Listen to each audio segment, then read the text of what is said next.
अस्सलामुअलैकुम students, I hope all of you are fine. अच्छा, तो पिछले लेक्चर में हमने पैराथायरॉयड हार्मोन तक कर लिया था। जो बाकी हमारे कुछ हार्मोन रहेंगे उनको हम डिस्कस करते हैं। जो आज हमारा मेन हार्मोन है, मतलब ये बहुत इंपॉर्टेंट है, वो है आइलेट्स ऑफ लैंगरहैंस। अब ये होते क्या हैं? बेसिकली हमारे पास पैंक्रियाज जो है ना, इसके जो एंडोक्राइन सेल्स होते हैं उनको हम कहते हैं आइलेट्स ऑफ लैंगरहैंस। ठीक है, पैंक्रियाज के एक्सोक्राइन फंक्शन भी है जो हमारे पास डाइजेस्टिव एंजाइम्स रिलीज करते हैं। ठीक है, मगर फिलहाल वो हमारे यहाँ कंसर्न नहीं है। हमारा भी यहाँ हार्मोन्स में कंसर्न एंडोक्राइन रोल के साथ है। तो एंडोक्राइन सेल्स की अगर हम बात करें तो इसमें बेसिकली 4 सेल होते हैं। हमारी बुक्स के अंदर 2-3 सेल बताया हुआ है। ठीक है, बाकी मेन यही है, alpha cell and beta cell. ठीक है, इनको हम डिटेल में डिस्कस करेंगे। अल्फा सेल जो होते हैं वो क्या करते हैं? स्क्रीन करते हैं ग्लूकागोन, और बीटा सेल स्क्रीन करते हैं इंसुलिन। गैमा सेल स्क्रीन करते हैं सोमैटोस्टेटिन, जो कि इंसुलिन की स्क्रीशन को खत्म कर देगा, कम कर मतलब रोक देगा।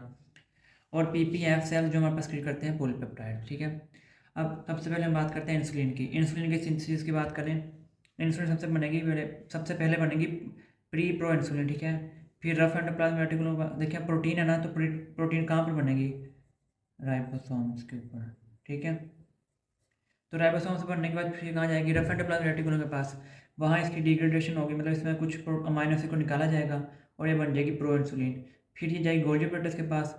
वहाँ क्या होगा? वहाँ इससे थोड़े और अमाइनो एसिड को निकाला जाएगा और ये बन जाएगी फाइनली इंसुलिन। ठीक है, अच्छा, अब इंसुलिन तो बन गई। अब स्टिमुलस क्या होगा? मतलब किस कंडीशन में इंसुलिन रिलीज होगी? ठीक है, बॉडी में।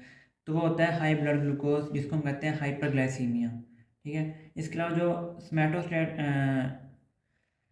स्मेटोट्रोफिक हार्मोन है, या फिर जो ग्रोथ हार्मोन है, और एसीटीएच एड्रीनोकोर्टिकोट्रोफिक हार्मोन, ये भी हमारे पास इंसुलिन एक्सक्रीशन को इंक्रीज करेगा। ये लिखा हुआ है पंजाब के बुक में। ठीक है, फंक्शंस की बात करें, अब ऑब्वियसली बात है, हाई ब्लड ग्लूकोज जब हो रही है, ब्लड में ग्लूकोज का लेवल बढ़ रहा है, तब ये रिलीज हो रही है, तो इसको कम ही करेगी ना इसका काम। अब किस तरह कम करेगी? उसके डिफरेंट फंक्शन हैं। ठीक है, अब बुक्स में कुछ ही लिखे हैं, मगर मैंने जितने आपके लेवल के तक बताने चाहिए थे मैंने आपको बताया। ठीक है, अब आपने सारे याद करने हैं। Lowers blood glucose by increasing glucose uptake by cell. देखिए हमारे पास ग्लूकोज है ना, जैसे ये समझना एक सेल है, ये इसमें न्यूक्लियस बना, ये ग्लूकोज ब्लड में घूम रही है। ठीक है, ये सारा हमारे पास बाय एक्स्ट्रा सेलुलर फ्लूइड है। अब ग्लूकोज डायरेक्टली एंटर नहीं कर सकती, यहाँ पर होते हैं रिसेप्टर्स। यहाँ पर ग्लूकोज बाइंड करेगी, अंदर जाएगी, मगर ग्लूकोज के यहाँ से गुजरने के लिए हमें चाहिए इंसुलिन। ठीक है, समझ लें ये है इंसुलिन। ये जहाँ पर बाइंड करेगी फिर ग्लूकोज अंदर जाएगी। तो इंसुलिन क्या करती है? Increase glucose uptake by cell by activating GLUT protein. ये जो रिसेप्टर्स हैं इनके ऊपर जाकर जब समझ लें ग्लट प्रोटीन यहाँ पर लगी हुई हैं, इनके ऊपर जाके इंसुलिन बाइंड करेगी, इसको एक्टिवेट कर देगी, फिर ग्लूकोज सेल के अंदर चली जाएगी। ठीक है, increasing utilization of glucose by cell. अब ग्लूकोज सेल के अंदर तो चली गई है, लेकिन अगर सेल के अंदर जमा होती रहेगी तो उससे भी कोई फायदा नहीं होगा। तो क्या करेगा? सेल में ग्लूकोज की यूटिलाइजेशन को ज़्यादा कर देगा, जैसे ग्लाइकोलिसिस स्टार्ट हो जाएगी। ठीक है, जिससे ग्लूकोज की ब्रेकडाउन होगी। ठीक है, और हमें एनर्जी मिलेगी एटीपी की फॉर्म में। Glucogenesis glycogenesis. अब देखें, ये आपने इसको ना इन चीज़ों को अच्छी तरह याद करना है। ये टर्म तो ना बहुत कन्फ्यूज करती हैं। देखें, ग्लाइकोजन लिखा हुआ है, ओसिस मतलब फॉर्मेशन, ग्लाइकोजन की फॉर्मेशन कराएगा, formation of glycogen from glucose. अब ग्लाइकोजन क्या होता है? ग्लाइकोजन होता है हमारे पास ग्लूकोज की स्टोरेज फॉर्म। ठीक है, इसके अलावा एक चीज़ होती है ग्लूकागोन, वो हार्मोन है। ग्लाइकोजन स्टोरेज फॉर्म है ग्लूकोज की, और ग्लूकागोन एक हार्मोन है। ठीक है, ये जो तुम्हें कंफ्यूज नहीं होना आपने, देखिए लिखा हुआ है glycogen is the storage form of glucose. ठीक है, अच्छा, ये तो हो गया। इसके अलावा क्या करेगा? इनहिबिट्स, रोक देगा ग्लूकोनियोजेनेसिस। अब ये क्या चीज़ है? ग्लूको का मतलब क्या हो गया? ग्लूकोज, नियो फॉर्मेशन, नहीं सॉरी, नियो का मतलब हो गया, ये तो ग्लूकोज हो गया ना, नियो का मतलब हो गया फॉर्म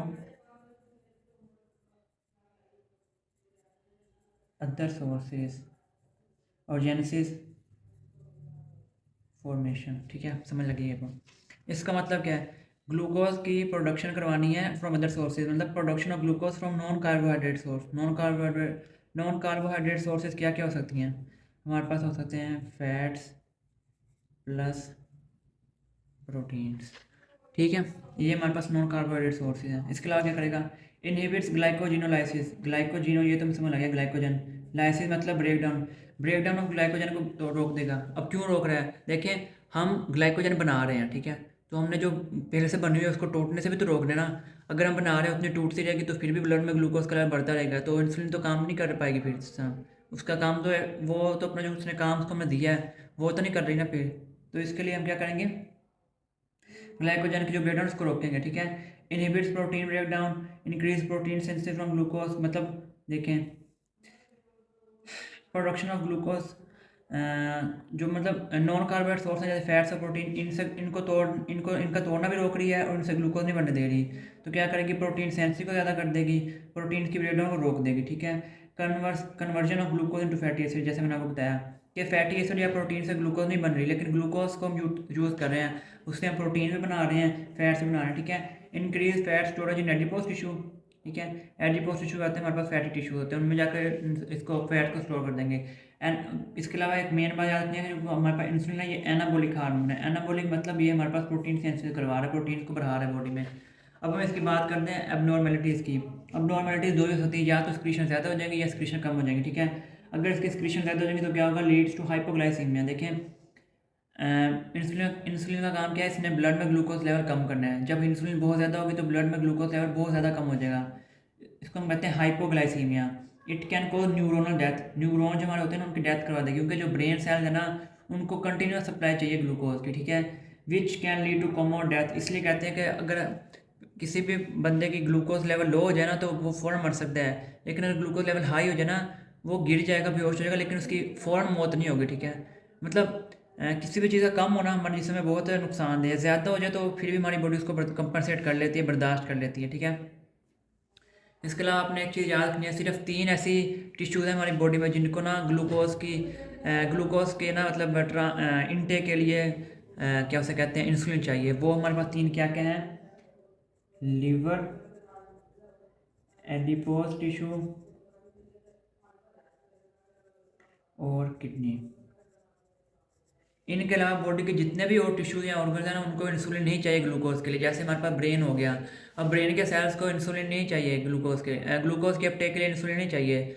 चाहे इंसुलिन हमारी बॉडी में बन रही है नहीं बन रही है, वो अपना काम करते रहेंगे, लेकिन जब ब्लड में ग्लूकोज का लेवल ही कम हो जाएगा तो वो कहाँ से इंसुलिन ग्लूकोज लेंगे, तो क्या होगा, उनकी डेथ होना स्टार्ट हो जाएगी, ठीक है।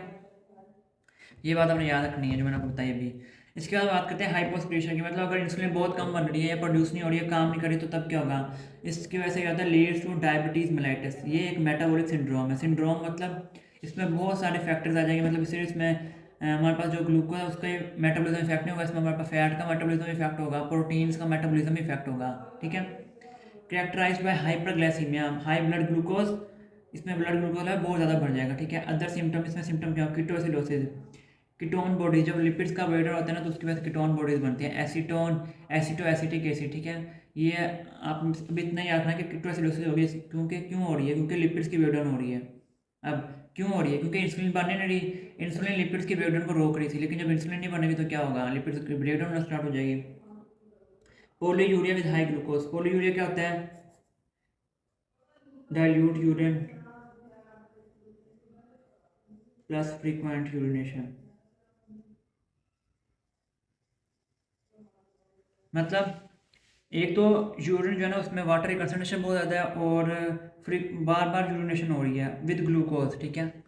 अब इसका भी एक एमसीक्यू बनेगा, मैं आपको बताता हूँ। इसके अलावा क्या होगा, पॉलीडिप्सिया। पॉलीडिप्सिया क्यों होगा, क्योंकि हम अगर हमारी बॉडी से वाटर लॉस हो रहा है तो हमें प्यास भी ज़्यादा लगेगी, इसकी वजह से पॉलीडिप्सिया होगा। सडन वेट लॉस, क्योंकि फैट की ब्रेकडाउन हो रही है, फैट स्टोर नहीं हो रहा। न्यूरो नेफ्रो एंड रेटिनोपैथी, अब आपने देखा होगा जो जिन लोगों को मतलब शुगर का मसला होता है, जैसे हम कहते हैं डायबिटीज, हम मतलब पाकिस्तान में इसको ये कहते हैं कि शुगर हो गई है, शुगर नहीं मतलब डायबिटीज़ हो गई है, ठीक है। अब उसमें 3 चीज़ हमारे बॉडी के ना मेन ऑर्गन जो इफेक्ट होते हैं, न्यूरॉन डैमेज होते हैं, न्यूरोपैथी, नेफ्रोपैथी हमारी किडनी में डैमेज होगी, और रेटिनोपैथी हमारी आइज डैमेज होती हैं।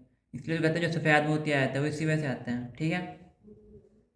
इसके बाद मैंने आपको एमसीक्यू बताया, देखें अगर एमसीक्यू में लिखा होगा urine dilute urine without glucose, ये किस वजह से होगा, लो एडीएच, इसको हम कहते हैं डायबिटीज़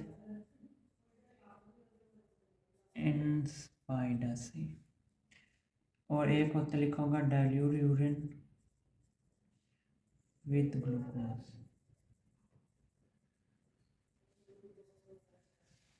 ये होता है लो इंसुलिन की वजह से, और इसमें हमारे पास क्या कॉज हो, इसको हम कहते हैं diabetes rights.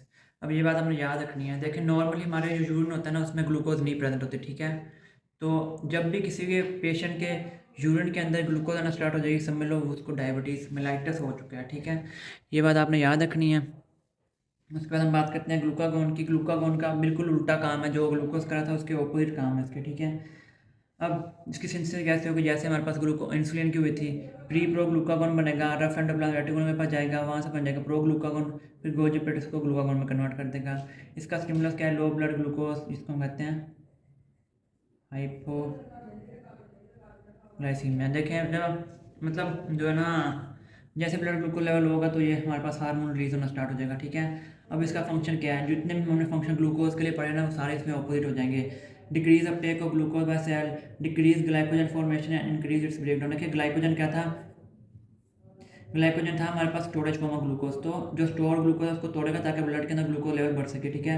Increase breakdown lipids. अब देखिए हम आपने ये बात याद रखनी है कि कभी ऐसा नहीं हो सकता कि इंसुलिन बॉडी में बिल्कुल ना इंसुलिन का लेवल जीरो हो गया हो और ग्लूकागॉन बहुत ज़्यादा हो गया, या ग्लूकागॉन बहुत थोड़ा हो गया और इंसुलिन बहुत ज़्यादा हो गया। नॉर्मली क्या होता है, इन दोनों के लेवल्स मेंटेन रहते हैं। देखिए अब मिसाल के तौर पर आपने भी खाना खाया, ठीक है, आपके ब्लड के अंदर ग्लूकोज लेवल बहुत बढ़ जाएगा, ठीक है। तो क्या होगा, इंसुलिन रिलीज होगी।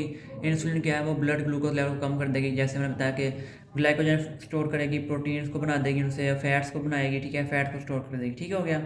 अब हम खाना खाने, जैसे हमने सुबह नाश्ता किया, उसके बाद हम दोपहर को 2-3 बजे खाना खाते हैं, ठीक है। इस दौरान जो 6-7 घंटे हमारी बॉडी में एनर्जी रहती है वो किस वजह से रहती है, देखिए जो हमने ग्लाइकोजन स्टोरेज उसको ब्रेक डाउन होती है। जैसे हमारे ब्लड का ग्लूकोज लेवल कम होता है, क्योंकि हमारा ब्रेन तो हर वक्त काम कर रहा होता है ना, उसको तो ग्लूकोज चाहिए ही चाहिए।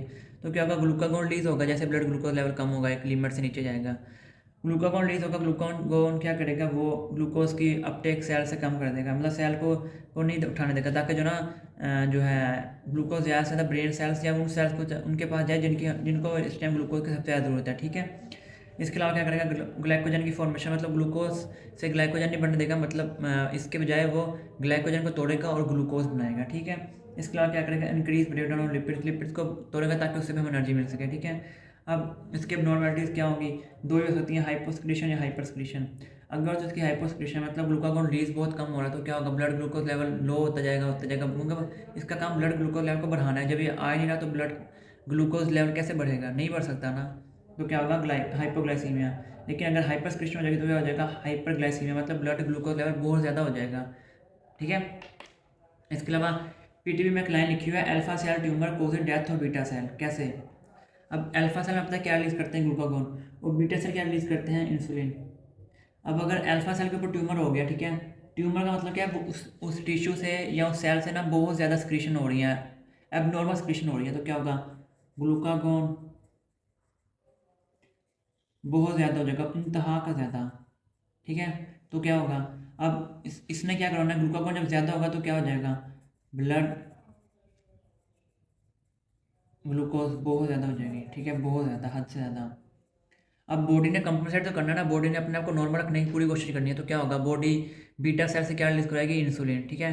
अब बीटा सेल का तो ट्यूमर नहीं है ना, वो तो एक हाथ तक इंसुलिन प्रोड्यूस कर सकते हैं, लेकिन अब अल्फा सेल ग्लूकागोन रिलीज करते जा रहे हैं, करते जा रहे करते हैं, वो रुक ही नहीं रहे, तो क्या होगा, बीटा सेल एग्जॉस्ट हो जाएंगे और वो इतना काम करेंगे, काम कर कर, जैसे मिसाल के तौर पर आपको मैं कहूँ आपने एक हफ्ता बगैर सोए गुजारना है, कैसे गुजारोगे, नहीं गुजार सकते आप, 2 दिन गुजारोगे, 3 दिन गुजारोगे, आप थक जाओगे।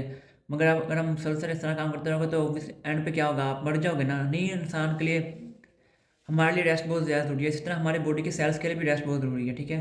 तो अगर ब्लड ग्लूकोज लेवल मुसलसल हाई रह रहा है तो क्या होगा, बीटा सेल इंसुलिन रिलीज करते रहेंगे, करते रहेंगे, करते रहेंगे, और क्या होगा, वो कर इतनी इंसुलिन प्रोड्यूस करने के बाद उनकी अपनी सलाहियत ही नहीं रहेगी कि वो जिंदा रह सके, तो वो मर जाएंगे।